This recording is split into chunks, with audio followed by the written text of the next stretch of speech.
Wenn man ins Ausland umzieht, vor allen Dingen in ein steuergünstiges Land, dann ist ja vielfach die Frage, wie viele Tage pro Jahr muss ich mich in diesem Land aufhalten, um dort als steuerlich ansässig zu gelten. Vielfach wird hier die 183-Tage-Regelung kolportiert, aber das ist eben bei weitem nicht immer die einzige Regel, die es hier gibt. Heute will ich mit dir über den Malta HNWI-Status sprechen. Das ist der High Net Worth Individual Status in Malta.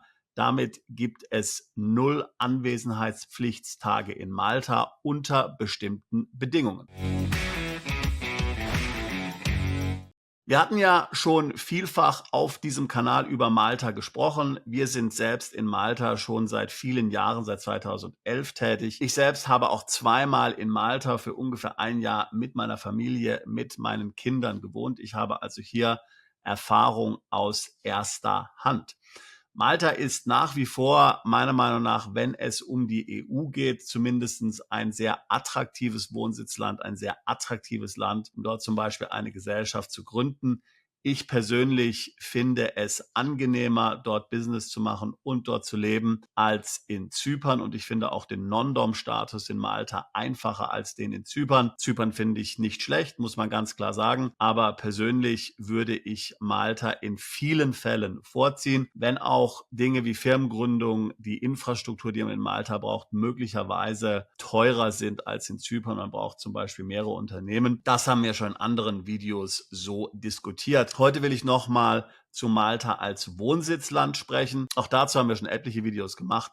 Schau es dir einfach mal an auf diesem Kanal, such mal danach, wenn dich das Thema interessiert. Also, Malta grundsätzlich hat keine ganz klare 183-Tage-Regelung. Tatsächlich ist in Malta die steuerliche Ansässigkeit gesetzlich, steuerrechtlich nicht klar geregelt. Sicherlich, wenn man sich dort mehr als 183 Tage aufhält, ist man dort ganz bestimmt unbeschränkt steuerpflichtig. Aber auch wenn man sich dort weniger Tage aufhält, heißt das nicht, dass man dort nicht unbeschränkt steuerpflichtig ist.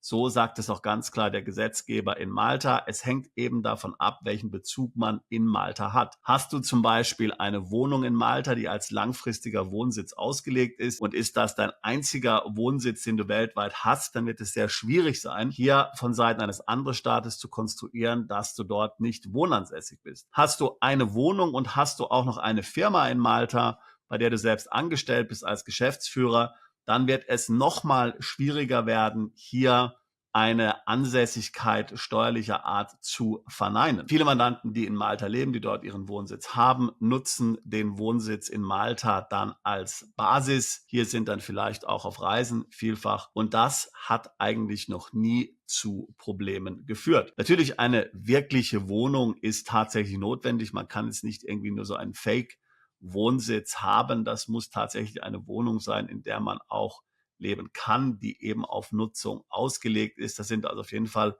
Unkosten notwendig. Ohne das geht es nicht. Aber Malta ist ja nun nicht Monaco. Da kann man nun auch für deutlich weniger Geld eine Wohnung finden. Viele wissen aber nicht, dass es in Malta auch noch einen separaten Status gibt, den sogenannten HNWI-Status, den sowohl EU-Bürger als auch Nicht-EU-Bürger beantragen können. Wenn man diesen HNWI-Status hat, dann ist gesetzlich definiert, dass es keine Anwesenheitspflicht in Malta gibt. Das heißt, man muss 0 Tage dort anwesend sein pro Jahr und erhält trotzdem dann eine steuerliche Ansässigkeitsbescheinigung aus Malta. Wer es also ganz sicher haben möchte und hier über alle Zweifel haben sein möchte und tatsächlich plant, sehr wenig Zeit dort zu verbringen, für den ist dieser Status möglicherweise interessant.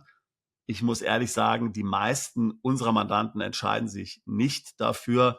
Die Rechtssicherheit, die ihnen Malta ohnehin schon bietet, auf Basis der Punkte, die ich vorhin genannt habe, reicht aus.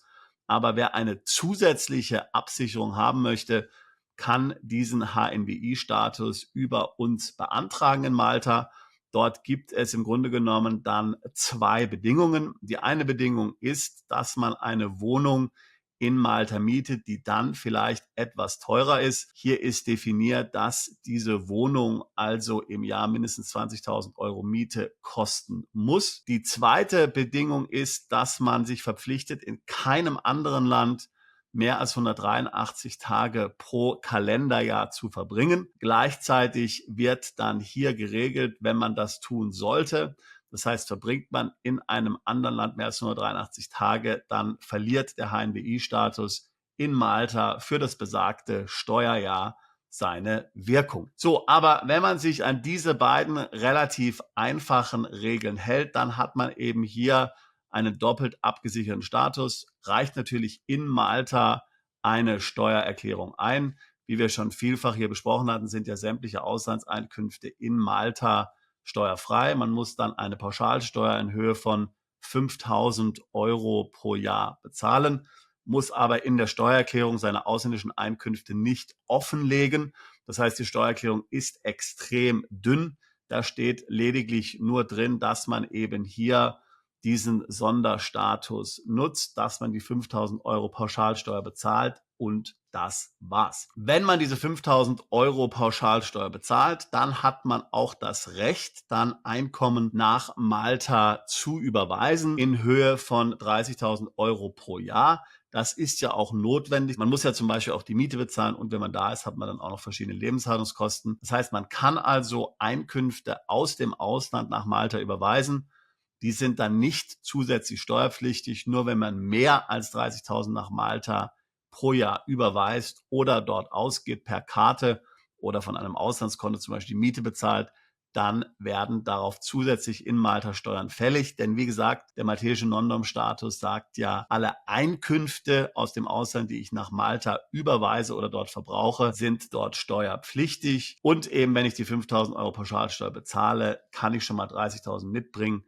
Dann ist schon mal die Miete in der Regel bezahlt. Kommt natürlich auf deine persönlichen Präferenzen an. Du kannst auch Wohnungen in Malta mieten, die 5.000 und 6.000 € Miete kosten. Solche Angebote gibt es ebenfalls am Markt. Damit ist natürlich der HNWI-Status in Malta auch deutlich attraktiver als jetzt die Situation in Zypern, wo man ja mindestens 60 Tage verbringen muss, oder Dubai, wo es 90 Tage sind. Also mit 0 Tagen Anwesenheitspflicht ist dann Malta hier auf der gleichen Ebene wie Gibraltar. Dort sind es ebenfalls 0 Tage. Georgien übrigens hat ein ähnliches Modell, wo man auch einen HNWI-Status beantragen kann. Da muss man allerdings 500.000 $ in Georgien auf einem Konto deponieren oder kann das natürlich auch investieren in ein Unternehmen dort. Das heißt, da wird es dann wieder etwas komplizierter. Das ist in Malta tatsächlich nicht gegeben. Wie gesagt, mit diesem HNWI-Status hat man dann gleichzeitig natürlich den Non-Dom-Status. Die HNWI-Version ist dann einfach eine Sondervariante davon. Also wir sagen ja hier vielfach, verlege den Wohnsitz außerhalb der EU und das ist sicherlich strategisch auch die richtige Maßnahme. Vor allen Dingen vor dem Hintergrund, was hier alles in der EU gerade geplant wird mit AMLA, Kontenregister, Vermögenregister und so weiter und so fort. Aber es wird noch einige Zeit dauern, bis diese Maßnahmen implementiert werden, einige Jahre wenigstens. Und bis dahin kann ein Wohnsitz in Malta natürlich tatsächlich interessant sein und natürlich auch danach, wenn man es zum Beispiel dann korrekt strukturiert und wir genau wissen, wie dann die Bedingungen für Vermögensregister, Kontenregister etc. wirklich sind. Also, wenn das für dich ein Thema ist, Wohnsitzverlagerung nach Malta, Non-Dom-Status, HNWI-Status, dann würde ich mich freuen, mit dir ein Beratungsgespräch zu führen. Link packe ich hier in die Beschreibung zu diesem Video mit hinein. Wir helfen seit fast 20 Jahren Mandanten dabei, ins Ausland umzuziehen, ihre steuerliche Situation zu optimieren, Vermögen zu sichern, neues Vermögen im Ausland aufzubauen. Ich würde mich freuen, auch dich alsbald zu unserer Mandantschaft zählen zu können. Bist du Unternehmer, Freiberufler oder Investor? Zieht es dich schon lange ins Ausland? Mach heute den ersten konkreten Schritt in eine Zukunft mit mehr Geld und mehr Freiheit. Buche ein Beratungsgespräch mit Sebastian und seinen Kollegen. Unsere Kanzlei unterstützt Mandanten wie dich dabei, deine Steuerlast legal zu reduzieren, Vermögen aufzubauen und zu schützen und deine persönliche Freiheit zu maximieren. Profitiere jetzt von unserem Fachwissen und unserem Netzwerk. Gehe zu mandatierung.com und werde Mandant unserer Kanzlei.